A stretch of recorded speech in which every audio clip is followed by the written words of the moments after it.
दुनिया में आपको अलग अलग तरह के लोग, अलग अलग तरह के किस्से कहानियां सुनने को मिल जाएंगे। आज मैं आपको एक ऐसी कहानी सुनाने जा रहा हूं जो आपको थोड़ी सी गुदगुदाएगी, लेकिन ज्यादा आपको परेशान भी करेगी।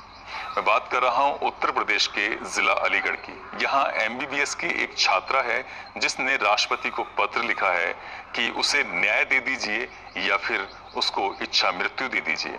एक मामला और है उत्तर प्रदेश का जिला अमरोहा। वहां की एक महिला ने राष्ट्रपति को पत्र लिखा है कि उसकी जिंदगी बख्श दीजिए, उसको फांसी ना चढ़ाएं। वह अपने बेटे की बेहतर से बेहतर परवरिश करना चाहती है, उसको एक अच्छे से अच्छे मुकाम पर पहुंचाना चाहती है। 2 माँ हैं, दोनों ही माँ अपने बच्चों के लिए राष्ट्रपति से गुहार लगा रही हैं। देखते हैं कि उसकी गुहार कितने काम आएगी। हम बात कर रहे हैं आज अलीगढ़ जिले के एक लड़की की, जो लड़की एमबीबीएस की छात्रा है। कई साल पुरानी बात है, बात करीब सन 2017 की है। एक दिन उसके फेसबुक पर एक फ्रेंड रिक्वेस्ट आती है। वो फ्रेंड रिक्वेस्ट गौरव दहिया नाम के एक व्यक्ति की होती है, जिनके बारे में लिखा है कि वह गुजरात के आईएएस कैडर के अधिकारी हैं।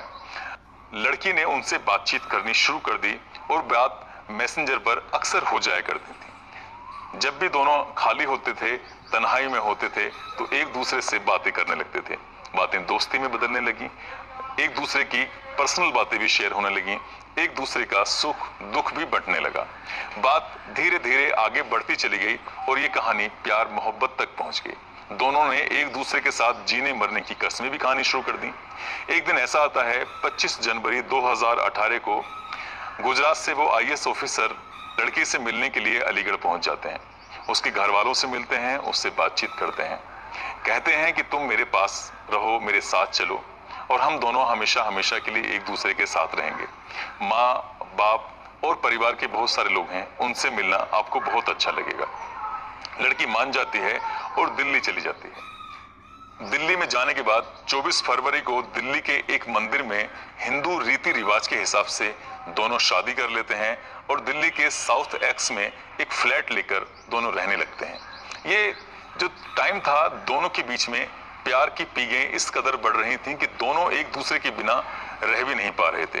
धीरे धीरे कहानी चलती चली गई और एक दिन वो लड़की जो एमबीबीएस की छात्रा है, जो आईएएस अधिकारी की दुल्हन बन गई थी, वो गर्भवती हो जाती है और 23 नवंबर 2018 को उसने एक बड़ी खूबसूरत बेटी को जन्म दिया। बेटी को जन्म देने के बाद घर में खुशियों का माहौल होना था, लेकिन IBC 24 वेब पोर्टल के अनुसार आईएएस अधिकारी को बेटी का पैदा होना पसंद नहीं आया।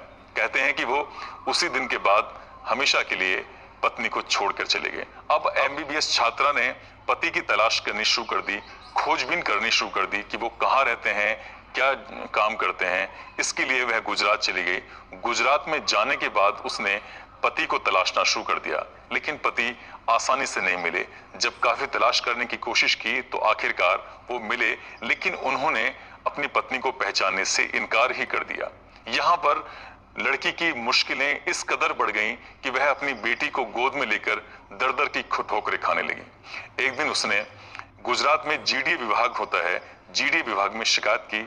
मामला मुख्यमंत्री तक पहुंचा। मुख्यमंत्री ने मामले को गंभीरता से लेते हुए 5 आईएएस अधिकारियों की एक टीम तैयार की और पूरे प्रकरण की ईमानदारी से जांच कराने की कोशिश की।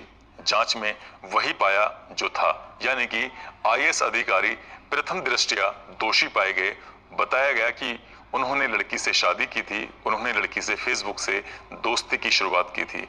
ये सब देखते हुए मुख्यमंत्री ने उनको सस्पेंड। इस कहानी में एक बड़ा ट्विस्ट तब आता है जब आईएएस अधिकारी की पहली पत्नी भी सामने आ जाती है, यानी कि एमबीबीएस जो छात्रा थी उसके अलावा भी आईएएस अधिकारी की एक पत्नी थी।